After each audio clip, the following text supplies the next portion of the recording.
ঠাকুরের এইটুকু সিংহাসন, বুঝলেন?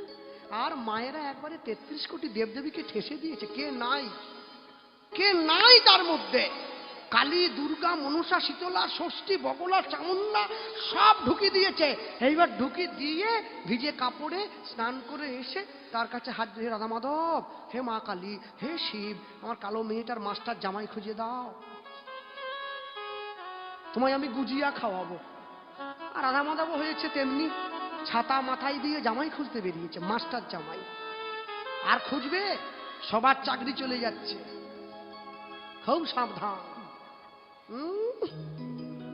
নিজের কষ্ট করে অর্জন করার সম্পত্তি থাকবে, যেটা পরের ঠকিয়ে পাওয়া যায় ওটা কোনোদিন থাকবে না। নেতাগুলোকে দেখছেন না, সব ঢুকে পড়ছে, যে কেউ থাকতে পারবে না, কেউ পারবে না। অপরকে ঠকিয়ে যা পাওয়া যায় ওতে শান্তি।